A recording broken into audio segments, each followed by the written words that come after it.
दोस्तों, जिसने अमेरिका पर भरोसा किया उसको नुकसान उठाना पड़ा। अरबों ने अमेरिका पर भरोसा किया कि अमेरिका हमें बचाएगा, लेकिन सबसे बुरी तरह से अरब ही फंस गया।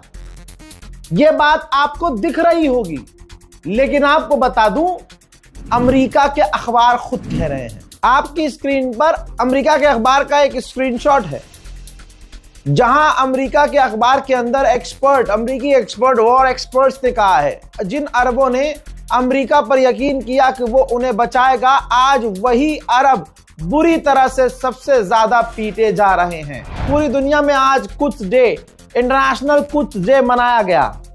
ऐसे में जैसा कुछ डे ईरान में मनाया गया, ऐसा कहीं नहीं मनाया जा सकता। कुछ डे के इस अवसर पर जब ईरान के लोग, ईरान की आवाम सड़कों पर फिलिस्तीन की आजादी, बैतुल मुकद्दस की आजादी के लिए सड़कों पर थी, तो वहीं इजराइल ने बमबारी की। मैं चैलेंज करता हूं, अगर एक भी ईरानी भागा हो अंधभक्तों की तरह, नहीं, कोई ईरानी नहीं भागा। ईरान का बच्चा बच्चा सड़क पर प्रदर्शन करता रहा और अमेरिका और इजराइल बमबारी करते रहे और नारे लगाते रहे। देखिए,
मेरे दोस्तों, जो कहते हैं कि ईरान डरपोक है, हजरत उनके बाप दादा डरपोक होंगे। अच्छा, कुछ भारतीयों को और अंधभक्तों को ईरान अच्छा क्यों नहीं लगता? क्योंकि बुज़दिल को शेर पसंद नहीं आता। उनको मिट्टी का शेर पसंद है, असली शेर नहीं। सुप्रीम लीडर सर झुकाना कबूल नहीं किया, मरना कबूल कर लिया। इनके बाप की तरह थोड़ी कि एक फोन आ गया ट्रम्प का, पैंट में पेशाब निकल गया। समझ रहे हो? ये उसके मानने वाले हैं, इसलिए ईरान की बहादुरी इनसे हजम नहीं हुई। और सुनिए, ये मंजर देख लिया कि बमबारी के बीच ईरानी भागे नहीं, और अंधभक्तों का कंपैरिजन इन बहादुरों से। अय हाय, अभी दक्ष चौधरी को पुलिस प्रशासन ने पकड़ के सुअर बनाया है, समझ रहे हैं? और शासन प्रशासन अगर ईमानदार हो जाए तो ऐसे सबसे दूर भागते हुए नजर आए। ये तो यहां इसलिए उछल रहे हैं क्योंकि सरकार इनको सपोर्ट करती है। और जिसको ये मानते हैं, जिस सरकार को ये मानते हैं, उसका हाल आज देख लो ईरान ने क्या किया है, जबकि ईरान की हमसे कोई लड़ाई नहीं है। ठीक, अब आपको बता देना चाहता हूं कि ये जो प्रदर्शन हो रहे हैं, इस प्रदर्शन में ईरान के नेशनल सिक्योरिटी काउंसिल के हेड अली लारिजानी, जो इस वक्त ईरान के सुप्रीम लीडर के बाद सबसे ताकतवर व्यक्ति है, ईरान को यही आदमी चला रहा है। सोचिए, जनता के बीच जहां अंधभक्तों का फादरलैंड का प्रधानमंत्री है, नेतन्याहू बंकर से बाहर नहीं आ रहा है, डोनाल्ड ट्रंप अपने स्टेट को छोड़कर नहीं जा रहा है। मोदी अगर ऐसी कंडीशन में होते तो आपको पता है वो भी बंकर में होते। कोई भी दुनिया का राष्ट्रपति या प्रधानमंत्री ऐसी जंग में होता तो वो बंकर में होता, ना कि सड़क पर। ईरान के नेशनल सिक्योरिटी काउंसिल के हेड जनता के बीच, खुले आसमान के नीचे, अमेरिका और इजराइल के हमलों के बीच हैं। उधर डोनाल्ड ट्रंप अलग ही जोन में है। अमेरिकी मीडिया ट्रंप के खिलाफ बता रहा है, अमेरिका के लोग ट्रंप के खिलाफ प्रदर्शन कर रहे हैं, पूरी दुनिया देख रही है कि अमेरिका पिट रहा है, लेकिन ये अलग चरस गांजे का नशा करके G7 से कह रहा है कि ईरान सरेंडर करने वाला है, जबकि पुतिन से और पाकिस्तान से और अरब से कोशिश करवा रहा है डोनाल्ड ट्रंप की ईरान सीज फायर कर ले। मैं तो कहता हूं ईरान सीज फायर ना करे जब तक डोनाल्ड ट्रंप के आगे एक शर्त रख दे ईरान, कि जब तक ट्रंप खुद माफी नहीं मांगेगा जंग नहीं रुकेगी। मेरे दोस्तों, हमारा प्रधानमंत्री खुद पार्लियामेंट नहीं जाता, जरा सी बात हो जाती है तो औरतों से डर जाता है कि औरतें मुझे मारेंगी इसलिए मैं नहीं जाऊंगा हैं। और स्पेन की पार्लियामेंट के अंदर भाई साहब दूसरे देश के राष्ट्रपति को जलील किया जा रहा है और उसके बाद अपनी सरकार के सामने सवाल उठाया जा रहा है। स्पेन की मेंबर ऑफ पार्लियामेंट अपनी गवर्नमेंट को कोसते हुए कह रही है कि आपको क्या लगता है, अमेरिका ने 160 से 70 बच्चियों को कत्ल कर दिया, क्या उनकी माएं तुमको दुआएं देंगी? क्या तुमने उनकी माओं की कोख नहीं उजाड़ी? क्या अमेरिका ने यह सही किया है? दुनिया के सामने सब सच आ चुका है कि अमेरिका ने यह जंग शुरू की है और मासूमों को कत्ल किया है।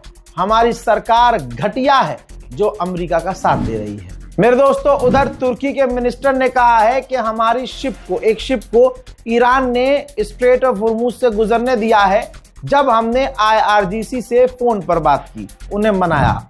वहीं ये देखिए, मोदी का जो मिनिस्टर है लेजर आई वाला, उसने ट्वीट करके बताया है कि बीती रात जो है ईरान से बात हुई है, लेकिन आप ये देखिए कि ये नहीं बताया और न ये कहीं लिखा है कि तेल पर बात हुई है, स्ट्रेट ऑफ हॉर्मुज पर बात हुई है। सिर्फ इतना लिखा है कि एक और बातचीत हुई है ईरान के विदेश मंत्री से लास्ट नाइट और रिश्तों पर और ब्रिक्स रिलेटेड इशू पर बात हुई है। दो चीजों पर, ब्रिक्स और रिश्तों पर। रिश्ते मोदी ने खुद खराब किए, इस डरपोक सरकार ने हिंदुओं को खुश करने के लिए ईरान से दोस्ती और रिश्ते खुद खराब किए, और ब्रिक्स जिसमें इंडिया मेंबर है उस पर बात हुई। अभी भी डरपोक सरकार की इतनी औकात और हिम्मत नहीं है कि direct foreign minister of Iran से बोले कि भाई हमारा टैंकर निकलने दे। और कहने वाले ये कह रहे थे कि एक कॉल करेंगे मोदी जी और जंग रुक जाएगी। मोदी जी कॉल कर चुके हैं, मोदी जी में हिम्मत नहीं आई कि भाई वो तेल वेल की बात कर सकें। उन्होंने बस अपना मुंह छुपाने के लिए, बात शुरू करने के लिए, सिर्फ बात शुरू करने के लिए बात कर ली कि तो भाई इसके बाद जो है बातचीत का रास्ता खुल जाएगा। वो तो ईरान का बड़कपन है कि ईरान ने बात कर ली, वरना दुनिया जानती है कि भारत की मोदी सरकार अमेरिका की एलाई है और ईरान बार बार किसी का नाम लेके धमकी नहीं दे रहा है, कह रहा है कि अमेरिकी एलाइज को हम गुजरने नहीं देंगे। यही वजह है कि अब जो है थूक कर चाट रही है मोदी सरकार। पहले ईरान पर थूका, अब थूक कर बलगम वाला चाट रही है मोदी सरकार कि भैया थोड़ा सा नॉर्मल बातचीत कर लें, फिर थोड़ा बात करके फिर तेल की बात करेंगे। ये खौफ ईरान का, चाहे अनभक्तो आओ पेशाब पी लो। 19 घंटे पहले मैंने आपको अपडेट दिया था, ठीक है। ये देखिए, मैंने बताया था अमेरिका के 2 एयरक्राफ्ट डैमेज हुए हैं। ये दूसरा एयरक्राफ्ट इजराइल में उतरा है जिसमें आप डैमेज देख सकते हैं। और जो इसके अलावा एक और एयरक्राफ्ट था, पहला वाला, वो पूरी तरह से क्रैश हो गया है इराक में, और 6 अमेरिकी फौजी उसमें वासिले जहन्नम हुए हैं। बड़ी बात, ताजा अपडेट इसमें यह है कि इराक के ईरान समर्थक लड़ाकों ने अमेरिका के एयरक्राफ्ट को मार गिराए जाने की जिम्मेदारी ली है। इंटरनेशनल ऑर्गेनाइजेशन रेड क्रिसेंट ने कहा है कि ईरान के अंदर 20,000 सिविलियंस यूनिट टारगेट किए गए हैं और ईरान को बड़ा नुकसान हुआ है। आगे बढ़ने से पहले मैं तमाम अपने व्यूअर से बताना चाहूंगा कि अल्हम्दुलिल्लाह आपके समर्थन से, आपके सपोर्ट से, आपकी दुआओं से हमें इराक में भी भरपूर तौर पर देखा जा रहा है और हमें रज़ाग्राफी को इराक के तमाम ज़्यादातर उलमाओं का साथ है। ऐसे में कुछ उलमाए दीन हैं, उनको मैं शुक्रिया अदा करना चाहूँगा। नजफ़ के लगभग सारे इमाम को मेरा सलाम है, खासकर मौलाना कुमैल अब्बास नजफ़ी और मौलाना अयाज हुसैन नजफ़ी, मौलाना अनवारुज़्ज़मन। मैं इनको 3 लोगों को खास करके नाम लेके शुक्रिया अदा करना चाह रहा था। आप लोगों से गुजारिश है कि इसी तरह से सपोर्ट करते रहिए और तमाम इराक और ईरान के जितने भी उलमाए दीन हैं, मैं सबका शुक्रिया अदा कर रहा हूं जो मुझे सपोर्ट कर रहे हैं और अपनी दुआओं में याद रख रहे हैं। अमेरिका फिर अपनी बातों से पलटा। अमेरिका ने कहा कि ऐसा कोई सबूत नहीं मिला है जिससे साबित हो कि रशिया ईरान की मदद कर रहा है। ब्राजील के राष्ट्रपति लूला ने कहा है कि हमारे पास ना परमाणु है, ना ड्रोन है, ना हमारे पास ज़्यादा एडवांस साइंस है, ना हमें परमाणु चाहिए, लेकिन अगर हम एडवांस नहीं हुए, अगर हमने इन तमाम चीज़ों को हासिल नहीं किया तो आज एग्जाम्पल आप देख लीजिए, हमें भी कब्जा लिया जाएगा। मेरे दोस्तों, फादरलैंड, जी हाँ, मोदी के फादरलैंड ने ऐलान किया है कि हाँ, हमने ईरान के लॉन्चर्स को तबाह कर दिया था, लेकिन अभी भी ईरान पूरी ताकत से मिसाइलें दाग रहा है। लीजिए, 6 दिन पहले जो कहा था मैंने, अब दुश्मन ने भी कह दिया। डोनाल्ड ट्रंप के एडवाइजर ने ट्रंप को वार्न किया है कि जंग लंबी हो रही है और तेल के दाम बढ़ रहे हैं। ऐसे ही चलता रहा तो अमेरिका की पूरी आवाम डोनाल्ड ट्रंप के खिलाफ हो जाएगी। डोनाल्ड ट्रंप की नींद उड़ चुकी है और डोनाल्ड ट्रंप के जितने साथी थे, चाहे भाइयों बहनों हो, चाहे कोई भी हो, चाहे गुलाम कोई भी हो, सबकी हालत पतली है। सब मुंह छुपाते फिर रहे हैं, सबके माथे पे शिकन है और दिमाग सबका अब खराब है। मेरे दोस्तों, डोनाल्ड ट्रंप भड़क गया है उन अमेरिकी अखबारों पर, क्योंकि अमेरिका के अखबार डोनाल्ड ट्रंप को बता चुके हैं कि हार चुका है, अमेरिका पिट रहा है, एक्सेप्ट किया है अमेरिका के अखबारों ने। तो मेरे दोस्तों, डोनाल्ड ट्रंप भड़क गया। डोनाल्ड ट्रंप ने कहा कि 70 सालों से जो जुल्म कर रहे हैं, हमने उनको हरा दिया है, उनके हथियारों को तबाह कर दिया है और ये झूठ फैलाया जा रहा है, प्रोपेगेंडा फैलाया जा रहा है कि हम हार रहे हैं। जो 70 साल से जुल्म कर रहे थे, मैंने उनको मिटाया है, हमने उनके हथियार खत्म किए हैं। दोस्तों, ये बौखलाहट बता रही है कि ईरान जीत रहा है। फिलहाल के इस रिपोर्ट में इतना ही। इस रिपोर्ट को शेयर कीजिएगा जल्दी जल्दी और चैनल को सब्सक्राइब कीजिएगा। और अंधभक्तों, आज पेशाब वशाब पिया ताज़ा कि नहीं? कभी भी चाहिए हो किसी भी इंसान से आप, क्योंकि ये तो हमारे यहाँ वेस्ट है, तुम्हारे लिए पिए है, ये पीने लायक है, तो जबरदस्त तरीके से एकदम बासी मुंह पिया करो, मजा आएगा। हमारे लिए तो रुआवजा काफी है। फादरलैंड गोप।